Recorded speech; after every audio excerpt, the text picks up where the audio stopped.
Good evening students. आज हम लोग बाल राम कथा के अंतर्गत पाठ 12 और अंतिम पाठ राम का राज्याभिषेक का अध्ययन करने जा रहे हैं। इसके पहले हम लोग ने लंका विजय प्राप्त तक का अध्ययन कर चुका है। राम वानर सेना की सहायता से लंका पर विजय प्राप्त करते हैं और उसके साथ ही सीता के अग्नि परीक्षा तक का अध्ययन हम सब ने कर चुका है। अंत में विभीषण के कहने पर राम भी उन्हें अयोध्या जाने की अनुमति प्रदान करते हैं। इस प्रकार सभी विभीषण हनुमान भी उनके साथ लंका आने की विनती करते हैं, अयोध्या आने की विनती करते हैं। आज के इस पाठ यानी अंतिम पाठ में हम लोग राम के राज्याभिषेक का वर्णन पढ़ने जा रहे हैं। सभी अयोध्या वापस आते हैं। उनके अयोध्या वापस आने का समाचार पूरी अयोध्या नगरी में फैल जाता है और इस प्रकार से सभी अयोध्यावासी राम के स्वागत के लिए पूरी अयोध्या नगरी को सुसज्जित कर देते हैं और राम के राज्याभिषेक की तैयारियां होने लगती हैं। तो चलिए बच्चों, पाठ की ओर चलते हैं और राम के राज्याभिषेक का वर्णन पढ़ते हैं।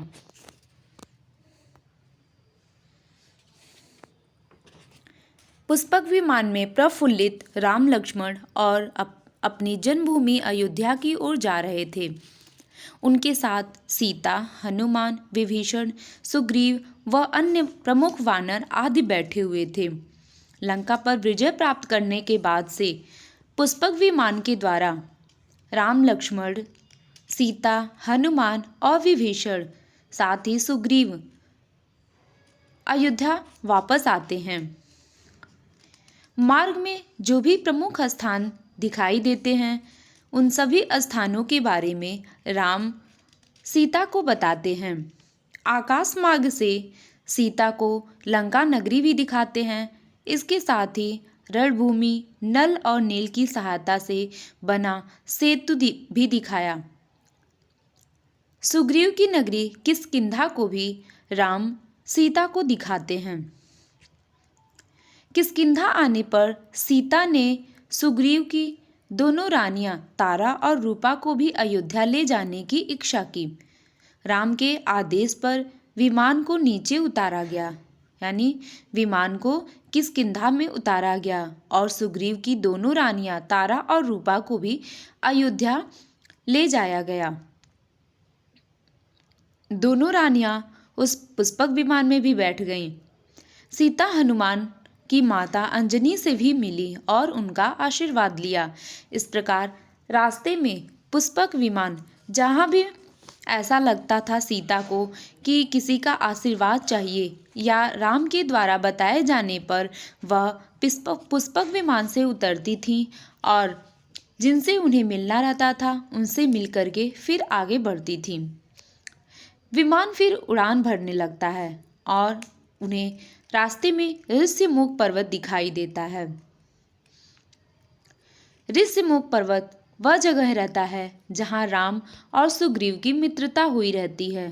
पास ही में पंपा सरोवर भी रहता है जहाँ श्री राम की भेंट सबरी से हुई रहती है। उसके पास पंचवटी और लक्ष्मण द्वारा बनाई गई पर्णकुटी, समीप में गोदावरी नदी, इन सभी चीज़ों को राम सीता को दिखाते हैं और सभी मुख्य स्थानों के बारे में बताते हैं। विमान अब गंगा यमुना के संगम पर पहुंचता है जहां मुनि भारद्वाज का आश्रम था। वे विमान को भारद्वाज ऋषि मुनि के समीप रोकने के लिए कहते हैं ताकि उन्हें उनका आशीर्वाद मिले। सभी भारद्वाज मुनि के आश्रम पर रुकते हैं और उनका आशीर्वाद लेते हैं। राम ने मुनि का आतिथ्य स्वीकार कर स्वयं को धन्य माना। नंदीग्राम अब आश्रम से बहुत अधिक दूर नहीं था। नंदीग्राम जहाँ भरत कुटिया बना करके रहते थे। राम के वनवास जाते समय उन्होंने ये प्रतिज्ञा की थी कि जब तक राम वनवास लौटकर नहीं आते हैं तब तक वे भी सन्यासी वेश धारण करके उनकी प्रतीक्षा तब तक करेंगे। इसी के अनुसार भरत नंदीग्राम में अपनी कुटिया बना करके वहीं पर रहते हैं और श्री राम के आने तक की प्रतीक्षा करते हैं। राम ने वहीं रुककर नंदीग्राम जाकर भाई की मनोदशा को ज्ञात करने का निर्देश दिया। हनुमान पवन की गति से उड़कर भरत के पास पहुंचते हैं। उन्होंने देखा कि भरत राम से मिलने की उत्कंठा में है, राम से मिलने के लिए इच्छुक हैं, बेचैनी है उनके अंदर। एक एक पल की प्रतीक्षा उन्हें बहुत कठिन लग रही है। हनुमान ने जब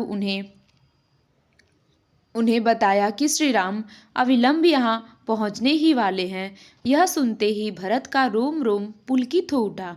वह इतना अधिक प्रसन्न हो गए, उनका रोम रोम पुलकित और प्रसन्नचित हो उठा। उनकी आंखों से खुशी के आंसू बहने लगे।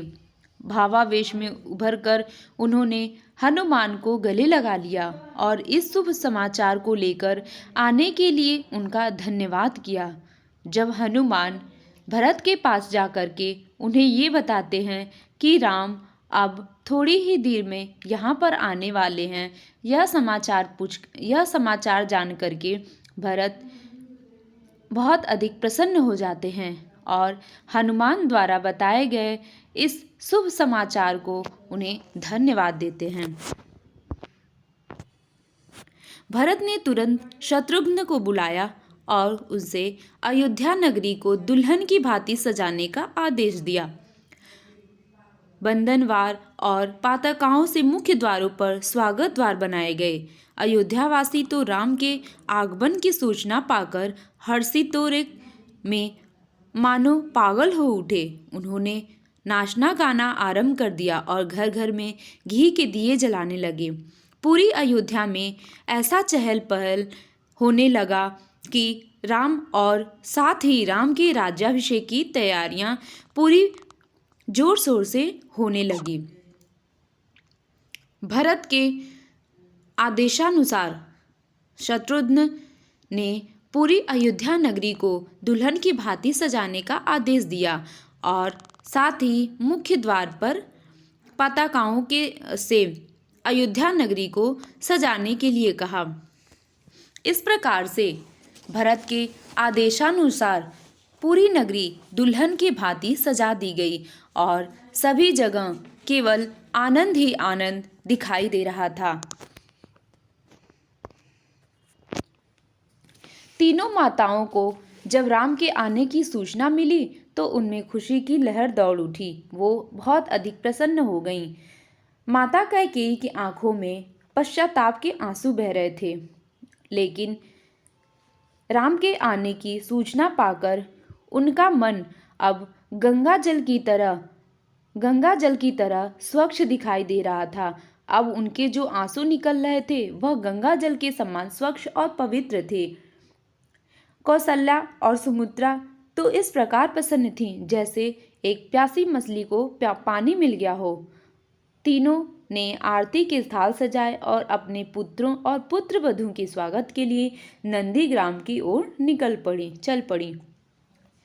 जैसे ही विमान नंदीग्राम पहुंचा, श्री राम के जय जयकार से आकाश गूंज उठा। एक एक कर सभी विमान से उतरे। राम ने भरत और शत्रुघ्न को देखते ही गले लगा लिया। फिर तीनों माताओं के चरण छुए। माताओं ने उनका टीका किया, आरती उतारी और मंगल गीत गाए।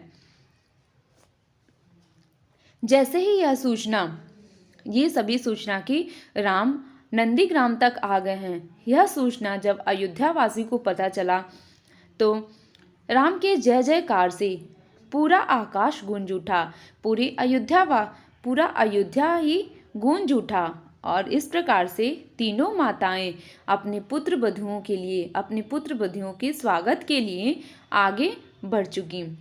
आगे बढ़ने के बाद से जब वह उनके पास पहुंची तो पुत्र वधुओं और पुत्रों को उन्होंने टीका लगाया और सबको पैर छूने पर राम लक्ष्मण और सभी ने जब उनके पैर छुए तो उन्हें आशीर्वाद देते हुए मंगल गीत गाना प्रारंभ किया। भरत ने सर्वप्रथम राम की चरण पादुकाएं अपने पटकी से पोंछकर यानी अपने दुपट्टे से पोंछकर राम के चरणों में पहनाई। क्योंकि राम के पादुकाएं लक्ष्मण के पास रहती हैं, अब राम के आने पर राम की प्रतीक्षा समाप्त हो चुकी थी। भरत उनसे मिलने पर उनकी पादुकाएं उन्हें अपने दुपट्टे से पोंछ करके उनके चरणों में पहनाते हैं। भावुक हृदय दोनों भाई अपने प्रेम अश्रुओं से एक एक दूसरे को भिगोते रहते हैं। राम ने सभी उपस्थित जनों को प्रणाम किया। गुरु वशिष्ठ सामने आए तो राम उनके चरणों से ही लिपट गए।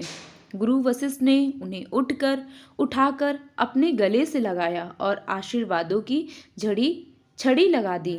राम ने अपने साथ आए सभी लोगों का परिचय कराया। राम के साथ बहुत लोग आए थे, जैसे हनुमान, सुग्रीव, विभीषण। इन सभी का राम परिचित कराते हैं। किससे? गुरु वशिष्ठ से। उन्होंने भी सबको यशा योग्य अभिवादन, प्रणाम और चरण स्पर्श किए। अब समय था राम के राज्याभिषेक का, क्योंकि अब राम के राज्याभिषेक की तैयारियां पूरी तरह से हो चुकी थीं। अयोध्या नगरी इस शुभ महोत्सव के लिए वर्षों से प्रतीक्षारत थी। आज वह शुभ दिन आ पहुंचा था। चारों ओर मंगल गीत गाए जा रहे थे। चारों ओर मंगल गीत गाए जा रहे थे और पूरी अयोध्या नगरी दीपमालाओं से प्रकाशित हो रही थी, शोभायमान हो रही थी। इसके साथ ही विभिन्न प्रकार के यंत्रों से पूरा वातावरण मधुर स्वर से गूंज उठ रहा था। ऐसे मनोरम वातावरण में, मनोरम स्थिति में गुरु वशिष्ठ ने राम और सीता को स्वर्ण जड़ित सिंहासन पर बैठाया और राज्याभिषेक से संबंधित सभी कार्यक्रम संपन्न कराए। राज्याभिषेक से संबंधित जो भी कार्यक्रम होते हैं, गुरु वशिष्ठ उन्हें राम और लक्ष्मण को स्वर्ण जड़ित सिंहासन पर बैठाकर सभी कार्य संपन्न करवाए। तीनों भाई राम और सीता के पास खड़े हुए थे। हनुमान राम के चरणों में बैठे हुए थे। प्रजाजनों की जय जयकार से पूरा वातावरण गूंजने लगा। इस मंगल वेला पर राम ने अपने हाथों से सभी को बहुमूल्य उपहार दिए। राम ने अपने साथ आए सभी अतिथियों का धन्यवाद किया और सुग्रीव तथा विभीषण को परामर्श दिया कि अब वे वापस जाकर अपने राज्य का संभालें, क्योंकि विभीषण को लंका का राज का संभालना था और सुग्रीव को किष्किंधा का। इसके बाद से यानी राज्याभिषेक के बाद से राम उन सब लोग को सुझाव देते हैं और परामर्श देते हैं कि आप जाइए और अपने राज्य को संभालिए। उन्होंने राम का परामर्श स्वीकार करते हुए विदा होने की अनुमति मांगी। जाते समय राम ने विभीषण से निवेदन किया कि वे पुष्पक विमान को कुबेर के पास ही पहुंचा दें, क्योंकि वो पुष्पक विमान किसका था? कुबेर का था, जो रावण ने अनाधिकार से उसे छीन लिया था। किंतु हनुमान ने कोई उपहार स्वीकार नहीं किया। क्यों? क्योंकि वो तो भगवान श्री राम के चरणों के ही भक्त बनना चाहते थे, उनके चरणों में ही रहना चाहते थे। इसलिए उन्होंने कोई भी उपहार स्वीकार नहीं किया। हनुमान के प्रेम और भक्ति भाव को देखकर राम ने उन्हें अपनी सेवा में ही रहने का सौभाग्य प्रदान किया। वो तो यही चाहते थे, वो तो हमेशा यही चाहते थे कि भगवान राम के चरणों में ही उन्हें जगह मिले। देखते हुए भगवान ने भी यानी श्री राम ने भी यही किया, उन्हें अपने सेवा करने का उन्हें सौभाग्य दिया। सीता ने अपना कंठहार उतारकर हनुमान को पहना दिया। कंठहार यानी गले का हार। सीता ने अपना कंठहार उतारा और हनुमान को पहना दिया। राम के शासन में प्रजा अत्यंत सुखी थी। छोटे बड़े, ऊंच नीच, जाति पाति का कोई भेदभाव नहीं था। सब अपनी सुविधा के अनुसार व्यवसाय करते थे। जिसे आवश्यकता होती राज्य में उसे सहायता मिलती। यथा राजा तथा प्रजा का आदर्श वहाँ स्थापित था। यथा राजा मतलब जैसा राजा वैसी प्रजा,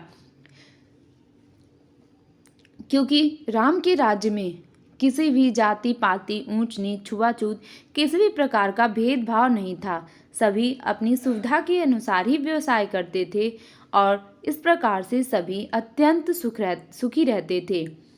प्रकृति भी सदा साथ देती है। समय पर वर्षा होती थी। सर्वत्र हरियाली थी। खेत खलिहान अन्न सभी हरे भरे रहते थे। वृक्ष फूलों और फलों से सदा लदे रहता था। सभी विपत्तियों से रहित अयोध्या का राज राम राज्य कहलाता था। इसलिए अयोध्या के राज को राम राज्य इसलिए कहते हैं क्योंकि हर प्रकार से वहाँ की प्रजा खुश थी और वहाँ किसी भी प्रकार से किसी को भी हे दृष्टि से नहीं देखा जाता था। किसी भी में जाति पात ऊंच नीच का भेदभाव नहीं था। युगों बीत जाने पर भी हम राम राज्य की कल्पना करते हैं और आशा भी। जैसा कि हम कहते हैं कि अगर कोई व्यक्ति कोई भी ज़्यादा सुख रहता है, खुशी रहता है, तो हम क्या कहते हैं कि हमारा राम राज्य है।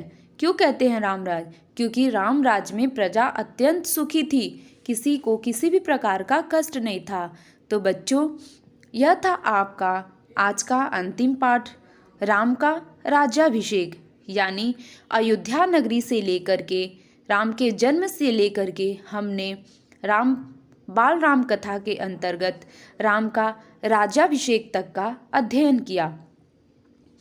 और आशा करती हूँ आप सभी को यह समझ में आया होगा बाल राम कथा। बच्चों, धन्यवाद।